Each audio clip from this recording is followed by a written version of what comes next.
Hello Sagittarius! Welcome to Like a Tarot. Alamin natin kung ano ang salubong sa mga Sagittarius ng 2024. Itong mystical card at saka angel number ay connected sa tarot reading. Ano pa nga siya, nagbibigay ng detalye. Angels and guides, please guide us. Ano ang reading para sa mga Sagittarius?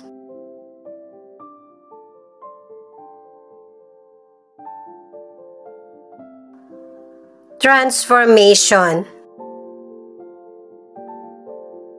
Meron ng kailangan baguhin sa sitwasyon mo sa buhay. Yung mga lumang paniniwala o kaya mga maling gawain na para mas mag-grow ka as a person. Yung angel number mo naman ang alamin natin.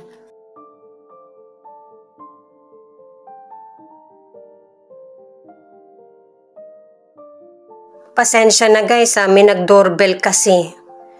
Kaya tumayo lang ako saglit.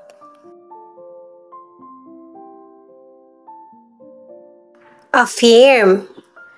Everything happens for a reason. Don't think too much. Trust the process. Everything will be okay. Very, very soon.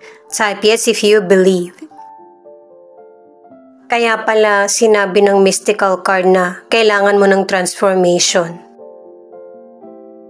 May mga nangyayari sa buhay mo na mahirap maunawaan pero para sa ikakabuti mo.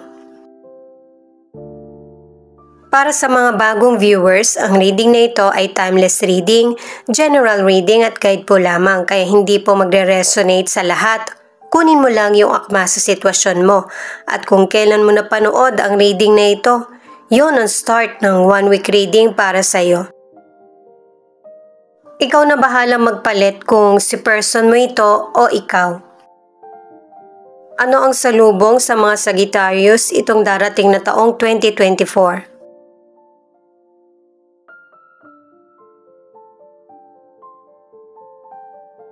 Sa mga cards na ito ipinapakita na ang ilan sa inyo kahit broken ka, malungkot ka, tumutulong ka pa rin sa kapwa mo. Pero dalawang cards na yung nagsasabi na kahit na nagkakaroon man ng hindi magandang sitwasyon sa buhay mo, ay huwag kang mawala ng pag-asa kasi magkakaroon din ng kapayapaan, kalma sa sitwasyon mo. Ang concern ng cards ay yung kalusugan mo kaya mas i-priority mo para maharap mo ng maayos yung problems mo ng smooth. Nakadalawang positive sign ka na patungkol sa karir mo na kung nag-a-apply ka ng trabaho, makakahanap ka na. At kung naghihintay ka ng promotion, darating ito sa iyo. Meron namang sitwasyon na pabor sa iyo pero hindi ito yung hinahangad mo. Pero magiging maganda pa rin yung outcome sa buhay mo. Siyempre patungkol yan sa career at magagamit mo yung talas ng pakiramdam mo. Doon ka dadali ng tadhana mo. Pero nakadalawang cards ka na rin na kailangan balansehin mo yung oras mo sa sarili at saka sa trabaho. Para may enjoy mo ito. Kasi sa cards mo, hindi ka na magiging masaya sa trabaho mo. Imbis na maganda sana, pabor sana sa iyo. Kaya kailangan balansehin mo lang. Sa mga single, darating yung potential person na mas deserve mo. Napaka-loving at caring mo na person. Yun yung good karma sa iyo. Kaya lang ang ilang single, mukhang hindi ka pa ready. Hope. Huwag kang mawala ng pag-asa kasi yan yung magpapataboy sa mga negatibong sitwasyon para maging positibo. Nagko-connect na lahat ng cards mo mula sa transformation Inilalayo ka sa kalungkutan kung mapapansin mo. Affirm, God has heard your prayers. He has seen how strong your faith is. He is going to calm your heart and take away your anxiety. Trust His timing. Your miracle has been released. Type Amen. Sa mga nasa relationship, mas lalong lumalalim yung relasyon nyo ng person mo.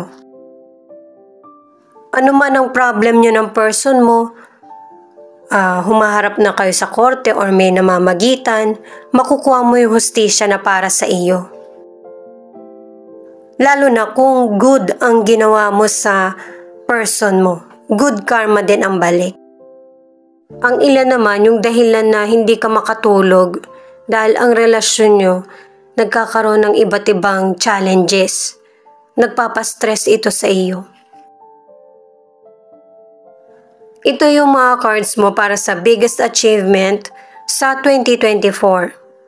The Hermit in reverse, Seven of Pentacles at Wheel of Fortune. Sa financial, hindi pwedeng isipin mo lang na magiging okay din ang lahat. Kailangan din ng pagsusuri. Nakadalawang cards ka na kasi na kailangan mas bigyan mo ng atensyon yung financial mo kung paano mo ito i-handle ng tama. At saka dalawang cards na ang nagsasabi na magiging maganda yung daloy ng financial mo. Ang ipinapaunawa ng mga cards ay yung ma-maintain mo na mahawakan ng maayos yung financial para may pang long term ka ng financial security or goals. Hindi to pang mayaman na estado. Pero ang ipinapaunawa ay yung hindi ka mawalan. Sa mga single, ang ilan sa inyo sa ngayon hindi ka pa ready para sa bagong relasyon. Pero ang ilan sa inyo, merong potential person kang nagustuhan dati. Pero ngayon ka lang niya napapansin. Nakatatlong cards ka na merong potential person na darating sa buhay mo na magpapabago ng lahat ng kalungkutan mo. Pareho kayo magiging busy at healthy ang connection nyo. Sa mga nasa relationship, ang advice ng cards na ito, kapag meron kang sasabihin sa ibang tao o kaya sa person mo, yung bang isipin mo yung sasabihin mo para hindi magkakaroon ng misunderstanding.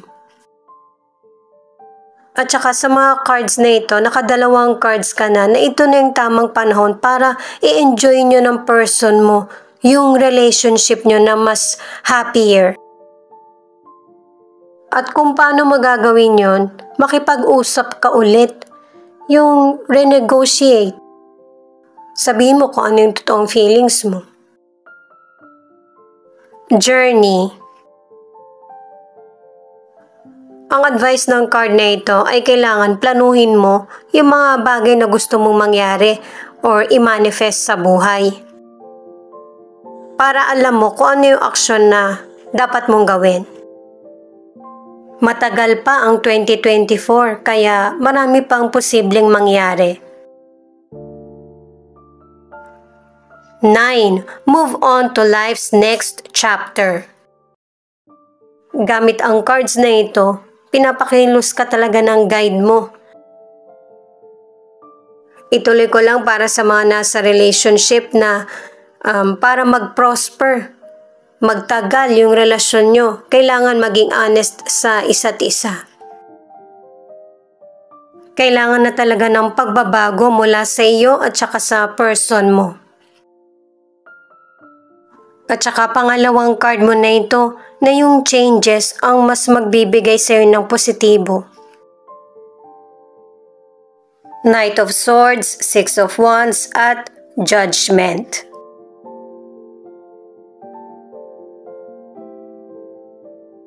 Ito naman yung tips para payapa ang 2024 mo. Teka lang, baliktad. Ito yung une. Ang tips sa mga Sagittarius ay aralin at saka suriin kung ano man yung sitwasyon na kinakaharap. Dalawang cards na yung nagsasabi na para best decision yung makuha mo or makamit sa bawat sitwasyon.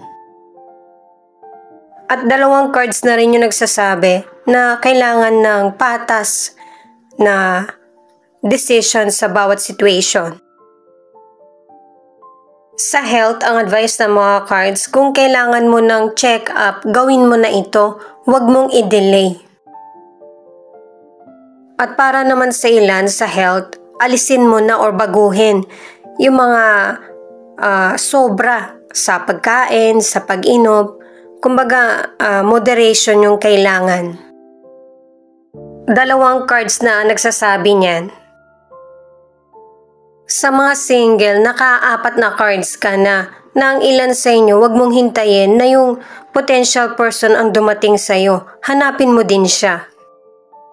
At saka ang ilan sa inyo, nakadalawang cards ka na rin na yung dating person na nagugustuhan mo, napapansin ka na niya. Ang ilan na nasa relationship, nakadalawang cards ka na nagiging maayos or may improvement ang relasyon nyo ng person mo. At ang ilan naman na nasa relationship, kung nagkaroon man kayo ng problem ng person mo, mareresolbahan nito at ibang journey na ang tatahakin nyo sa buhay. Yung mas positibo. Kaya hanggat maaari, matuto sa lesson na nangyari at saka magbigay ng sapat na oras sa person. Ito naman yung additional card mo. Itong The Empress, yung bang pinapahintulutan mo na magkaroon ng changes at saka yung mag-grow ka sa buhay. At saka ito na rin yung panahon na unti-unti mo nang makakalimutan yung nakaraan. At itong The Sun ang nagpapatunay na magkakaroon ng clarity sa buhay mo at saka meron kang malaking desisyon na gagawin sa buhay mo. Puriin ka man or punahin, merong improvement. Itong The Magician naman ay ready ka na sa kung ano man yung mangyayaring bagong simula sa buhay mo. Kung sa karir man ito, proposal, o kaya yung mag-start ka ng bagong negosyo.